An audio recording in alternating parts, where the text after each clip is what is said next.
Hello YouTube, it's Wednesday, December 15th, 3:30 p.m. This is turning into being a beyond a dysfunctional day. I'm not even 100% sure where I am. Smile, you're on camera. Hey, so are you guys. So it's your train wreck of a front yard. All right. I'm at 5951 West. I'm not sure what road this is. I'm a little bit south of Thomas, so far west Phoenix, Maryvale-ish. So as I was describing in the last video, the last vlog, not the last video. I'm not even sure if I'm going to post the last video. I'm about ready to start talking about it. But anyway, the last vlog, as I was waiting for the southbound bus on 75th Avenue, or was it 83rd Avenue? Now I don't remember. My memory's not really good today. Anyway, when I was waiting for the bus after I left Burger King, and I was going to say the positive thing about Burger King was that Burger King had available charging ports, so I was able to get a little juice on my iPhone. I'm still shooting with the NUU phone just because I think I only got the iPhone up to about 14%, so I don't want to waste any battery power shooting video. And honestly, at this point, I'm the most up to date I've been on uploading these vlogs in a long time. So that's kind of a positive. In fact, I already have my first two from today on YouTube as I speak. So that's a plus. Anyway, I'm trying not to walk on Thomas Road. I just feel like the cops are watching for me on that road, and I feel like I just don't want to. I don't want to see a Route 29 bus driver anytime soon. So I had a driver kick me off the bus for absolutely no reason, other than she said that I needed to get off the bus because that I made her feel uncomfortable. I don't know that that's a valid reason that somebody can discriminate against a passenger on a bus. It just doesn't seem right to me. And I went ahead and pulled the race card since I was the only white guy on the bus and the driver was black. So I was that her reason for finding me that I made her uncomfortable? Because I had a different color skin? I don't know, kind of felt like it. I'm in another one of those kind of crosswalks that's not a marked crosswalk, but it's still technically a crosswalk. See if anybody's going to let me get across. Hoping I can catch that northbound bus there on 67th Avenue. I think I'm on 67th Avenue. Actually, they're kind of stopping for me. Wow. Amazing. Looks like we got the school letting out right now. And nothing like a school letting out to snarl traffic. Not only for cars, but also for buses, because it seems like students in Phoenix, at least high school and middle school age, don't use school buses anymore. They use the city buses. And so, anytime I'm on a city bus and it's that time when kids are getting off school, they completely pack the bus instead of being on school buses. I'm not sure when that became a thing, but it really sucks for me as an adult riding the bus. Anyway, it doesn't look like I'm going to get this 59 North. Oh, I'm at 59th Avenue. Okay. I'm so out of my element. I mean, if I was driving, I'm sure I'd know where I was, but walking around, especially as stressed as I've been today, it's kind of hard to keep track of it. Is that bus going to stop for the light? No, it is not. Dang. That 59 North stopped for the light. I think I'd have been able to catch it. So I don't know. I was trying to get back to the LifeWell clinic. So I had a 2:00 appointment with. That's neat. They're doing roofing up on that steeple up there. I can hear a staple guy. Kind of an unnerving sound, but it's pretty neat. Never seen anybody do that work on that kind of a roof. It's really neat. Wow. I would be absolutely terrified doing that job. Those kind of heights just freak me the fuck out. But props to those guys for doing it. That's pretty awesome. It's really awesome.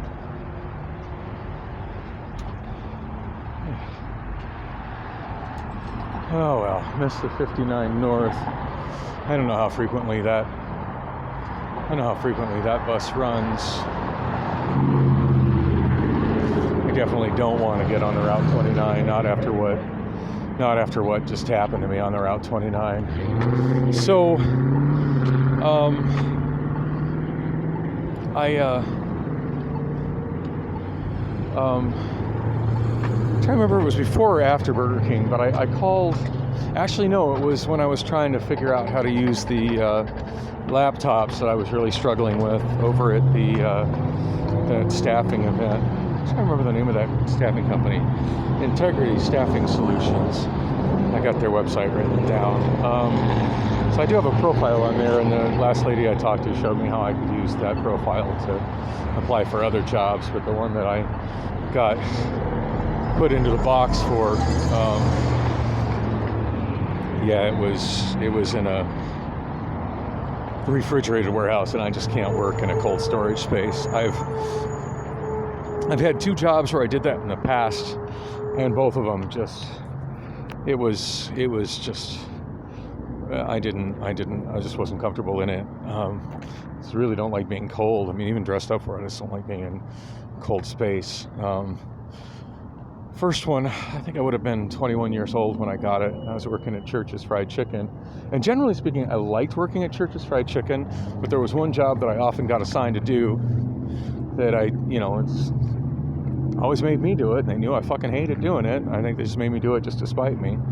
But I'd have to sit inside their, well, not sit, but stand inside their walk-in with I had like a net, but then I also had to use my hands, just sort chicken parts that were kept in giant tubs of freezing cold water. And I would have to basically sort the thighs and the wings into dark meat tubs, and then the breasts and I don't know a lot about chicken. This is breast and something else. Maybe it's just breast. I don't know. Anyway, it's separated from light meat and dark meat, and it took a long time, and it was just a horribly cold environment, and the water like got on me, and it just was. And after a while, I'd just be absolutely shivering from doing it, and overall, it was just kind of I once I get cold, I don't think very clearly, and it would just really stress me out, and I just get to that point where I couldn't function because I was cold, and I would come out just out of the cooler to try to warm up and get comfortable, collect my thoughts, and I'd usually get chewed out if I came out and the work wasn't done, but I just couldn't keep working because I was cold. Anyway, yeah. I at one point I ended up just quitting that job because of that, just because everything else I enjoyed at that job, but that was just the one thing I couldn't hang with. So after that, the next job that I had that I remember where I had to work in a cold, like basically a cold storage environment, was I worked for the Honey Baked Ham Company. And this was shortly after I was released from prison in 1999, late 1999. It's I can't remember if it was my first job or my second job after prison. I think it was my first job after prison. So I was only in prison for a really short period of time. I had, there's a Chase Bank out here. I'm really not wanting to walk on Thomas anymore, but I keep getting diverted back to Thomas because this part of town doesn't have like normal square blocks like where I live. and just there's like where I live, there's so many other options for through streets, and I know there's like back roads and stuff that go through here, but they're more like half-mile intervals, which when you're driving seems like nothing, but when you're on foot, a half mile is a long way. So as the Amazon Prime van, I should be driving. Yeah, it's a foregone delusion that job's not going to happen for me. So anyway, so you have to get out of prison.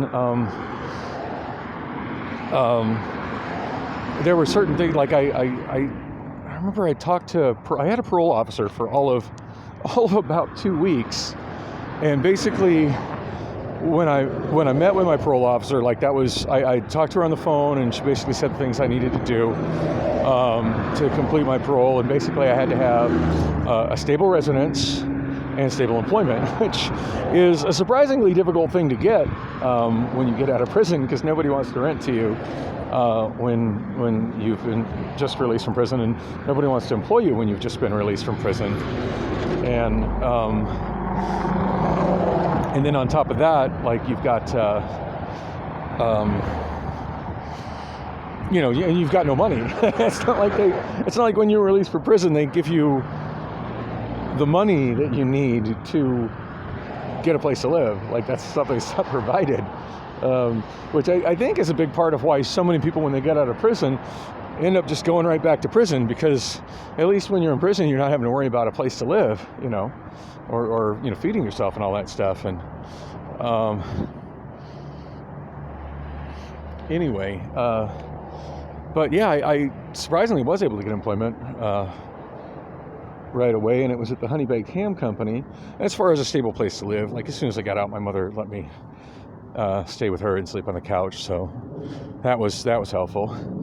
But not everybody's got that option. I mean, it's easy to say, well, just live with your parents, but I mean, it seems like a lot of people my age, their parents are dead, and I mean, at this point, my mother did tell me I could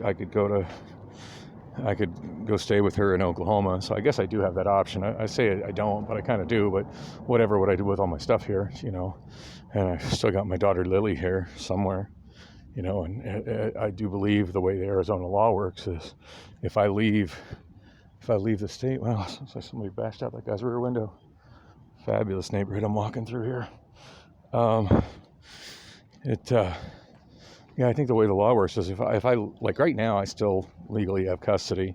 It does look like I've been pretty flaky as far as like not really pursuing it much in the last year. I mean, I did make one report to Phoenix PD maybe about a year and a quarter ago-ish. But I didn't really follow up on it. I haven't done anything in the family court, but at any rate, it's a black kitty. What's up, little Void? What's up, little Void? I scared that kitty. Oh, black cats. All right, so I told, when I got out of prison, my mom said I could stay with her, but if I go to Oklahoma, I mean, I don't know how I would take care of all my stuff that I have here. I have a lot of stuff and the thought of losing everything I own is very traumatizing to me. At this point, it's the 15th, so I'm halfway through the month. I'm back to that point of, 15 days away from pay my storage and pay my rent, or run the risk of losing stuff again, which is, it seems like just a couple days ago that I, just went through that stressor, and I'm right up to it again. So it's something I really need to put some focus on next week and over the weekend is at least getting one, if not two, of my small storage units vacated. Because each one I vacate will drop my rent there by $45, and that's substantial right now. So yeah, like I theoretically could live with my mom, but it's not a really tenable situation. I don't even know how the hell I would get to Oklahoma right now, My Phoenix Transit bus card doesn't get me that far. As far as my dad, I mean, my dad has really not been there for me since I was, 18, 19. And the last time I actually asked him for some help was when my ex-wife, well, my wife at the time, had left me on the streets and without as much as a change of clothes. And I'd been homeless for a little while dealing with that, and I had an appointment. I had a court hearing the next day, and I just really wanted to go into the courthouse the next day not looking like a homeless person in dirty clothes that I'd been wearing and unable to wash for several, many days. I want to say maybe a week. I looked pretty grungy, and I just wanted a place where I could bathe, and just hoping he would maybe help me out with a change of clothes. Let me stay the night at his nice night at his place, that place, and bathe, and take me to court in the morning, and after court I'll figure it out. Thanks, Dad. That's the only thing I've had asked for him at that point in time. Like at the time I was 33 years old, and I don't think I had asked him for anything at that point in time since I was probably 19. And I pretty much got told no. So, yeah. So, to be perfectly honest, I don't even know if my dad's even still alive. I mean, I want to believe. I've been texting my sister Chris. We're the only ones that have the same father. Texting her a little bit lately, and I'm sure if Dad had passed away, she would have told me. But yeah, I'm not in touch with my dad. I don't think I've talked to him in probably 3 years. Chris had told me he was in the hospital for something to do with his pancreas, and I kind of showed up and surprised him at the hospital. And I talked to him, and he said he would call me later, and he never did. I do believe one time he called me maybe about 2 years ago. I don't fully remember the situation around it, but I do remember getting a phone call from him. That was nice. It was kind of ill-timed because I was on my way out the door, but it was nice. But yeah, I'm sure given the choice between putting me up or having me being homeless on the streets, my dad would opt for me being homeless. So, God, what was I talking about? Oh, so I was talking about prison. Prison, yeah. When you get out of prison, any place to stay. My mom helped me out with that, so at least that covered one base that otherwise I wouldn't have been able to handle on my own, which would have been considered a violation of my parole. God knows what that would have caused. And then the second thing was I needed to have a job, and I got hired at the. Basically, what I did is I went to all the fast food places that were right there by. My mom's place was very near like 59th Avenue and Olive, and there's not really much in the way of places to apply to at 59th and Olive, but let's see, and I'm at the corner of 53rd Drive and 55th Avenue. Well, that doesn't really compute, although I see this curving north, so it's going to be one of those things where I'm on a northbound road that starts out by being an eastbound road and curves and goes north, so that's kind of cool. That's the direction I'm walking. Willing to bet money I'm in an old John F. Long neighborhood. Most of the West Valley was developed by him. He was a developer that sold houses that were affordable. Brand new build houses that somebody who was working class could afford and live a respectable life. Because now these neighborhoods are all ghettos. But they weren't when I was a child in the 70s. These were really nice neighborhoods in the 70s when they were built. I would imagine this one was probably built late 60s, early 70s. It's really sad because there's really no sort of housing like that. I mean, at this point, if you work a service industry job, not only you cannot buy a house, you're hard pressed to rent an apartment, rent a shitty apartment. So I don't know what's going on with the economy. I mean,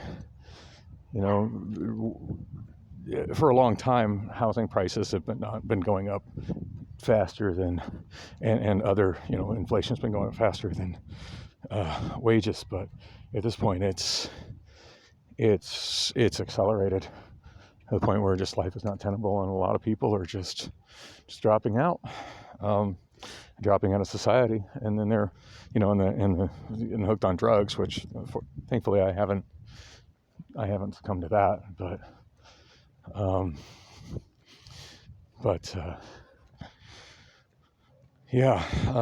I see a lot of those kind of people all day long, and I feel like I get judged as one of those people just because I'm not as well groomed as I would like to be because of my living situation and the fact that I'm, walking everywhere. So that alone kind of, I think, makes me look homeless.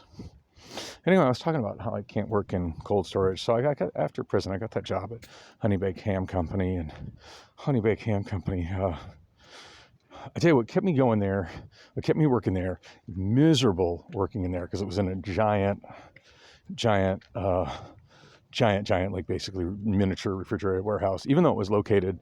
So I applied at all the fast food places, all the, in grocery stores and everything, just pretty much put in job applications, everything at the strip malls there at 51st Avenue and I think it was 51st Avenue in Peoria, actually. Maybe it was 51st and Olive. I forget exactly where Honey Baked Ham Company was. I imagine it's probably still there. Anyway, yeah, so the inside of that building is mostly just a giant cold storage, refrigerated, miniature factory where those hams are made. And nothing against the product. Holy Christ, Honey Baked Ham is freaking delicious. I mean, and it's a candied glazed ham, and interesting trade secret. And maybe I'm not supposed to let this out, but it's not like I can be fired for it now. They're actually cooked with blowtorches. Now, I'm not sure if the ham is cooked prior to that, but as far as the glazing and everything, it's done by a person using a blowtorch. I never got to be one of those people. It looked like one of the more fun jobs in that freezing ass room. But no, I just wrapped them. I just sat there, and when they were done, they came to me down an assembly line, and somebody operating a slicer. It was a whole assembly line of everything, how they prepared. I don't remember all the details. I mean, this was clear back in 1999, so over 20 years ago. But I wrapped them, and it was a job. And to be honest, it was a job I would have enjoyed a whole lot more if I wasn't in a, cold storage that was maintained, I want to say at like 34 degrees, just basically just a little bit above freezing. But I toughed it out because I wanted to make sure that when I had that first, which as long as I met all the requirements, would be and ended up being my final meeting with my parole officer, that so I could meet all the qualifications and be released from parole. And so I kept the job through that. And the other thing I was trying to take care of is I guess one of my checking account had got overdrafted while I was in prison. I guess I had a couple of checks that I'd written that I've never really been one to float checks, but when I got arrested, I had been working as a cab driver, and generally speaking, I made about $200 cash every day. Even a slow day, I'd probably make about 120, but on a busy day, I'd probably make about 300. 53rd Drive in Earl.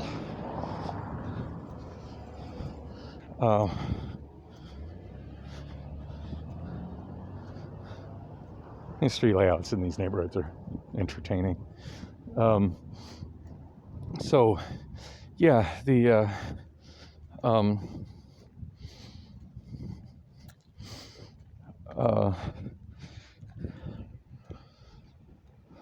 I had to have a job and have a home, so I was able to, give my mother's address, which is weird. I don't think she actually verified it. Oh, so anyway, I was going to say my bank account was overdrawn. It got overdrawn while I was in jail and prison, what have you. And I'm thinking I might have just, maybe had a couple of checks or a couple of payments or something that went. And I'm sure had I not got arrested, it would have been no problem. I would have, deposited money in an ATM or at a bank branch, because I had constant money coming in it's actually a VIP sedan driver.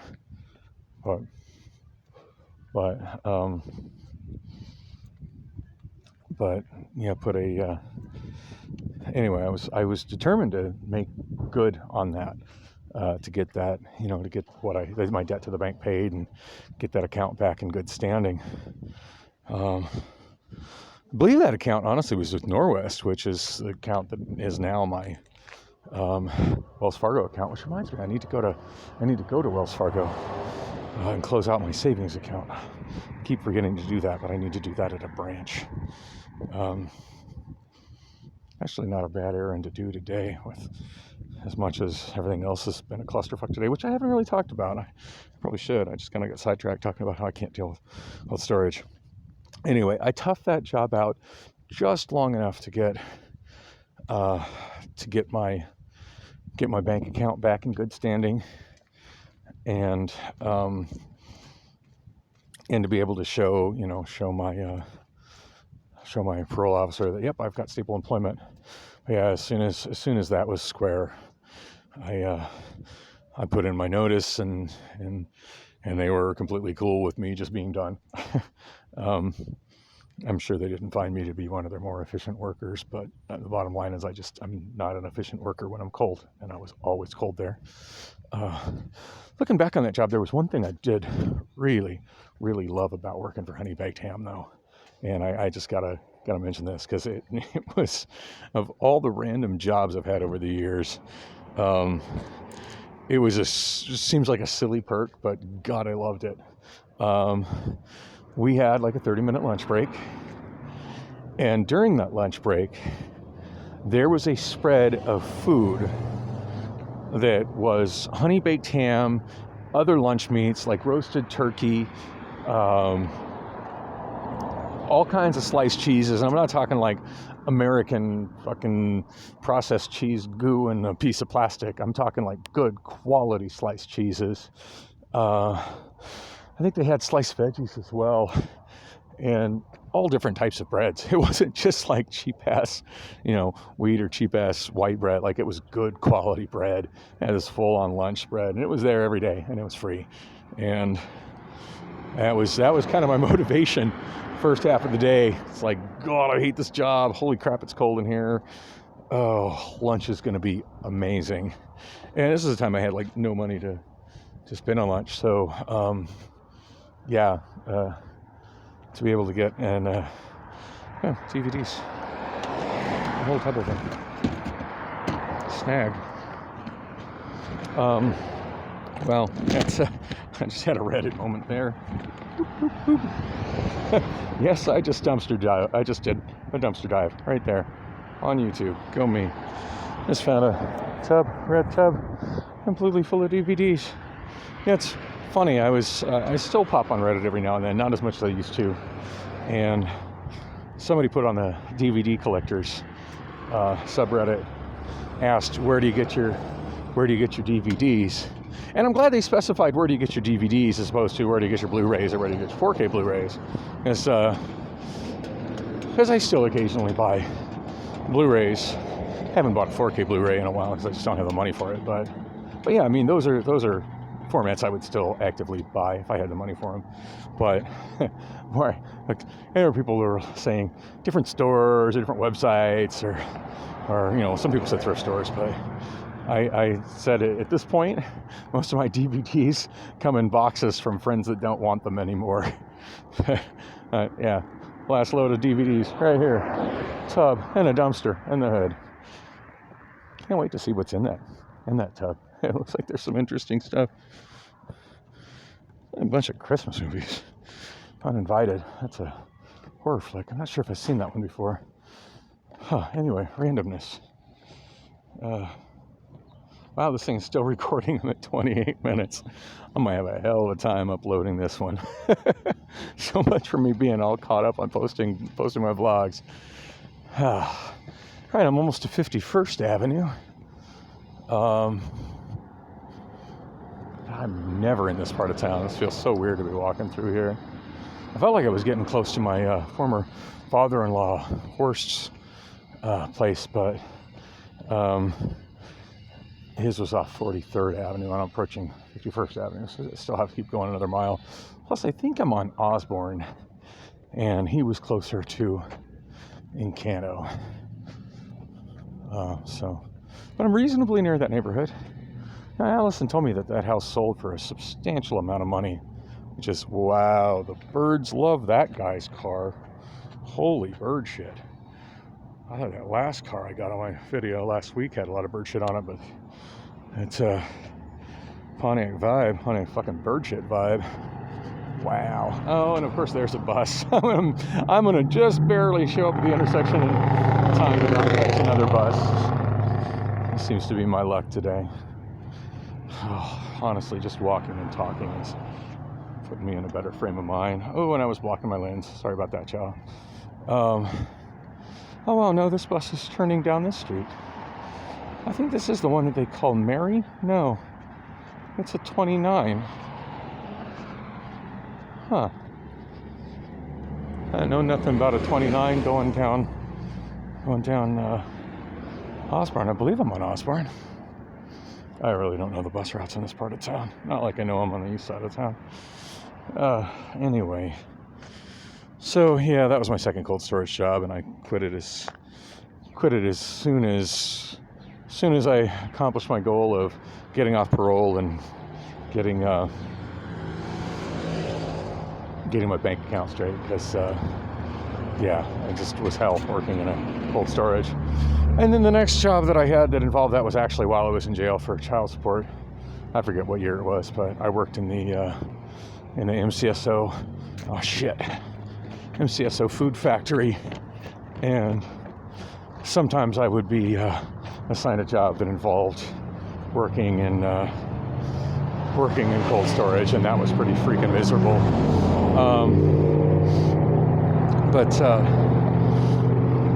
At one point I got in kind of tight with the guy that ran the small crew to work the docks, and I really enjoyed working the docks because it wasn't working in a cold environment, and it was actually kind of fun work. And for the most part, didn't have a supervisor up my ass barking orders at me.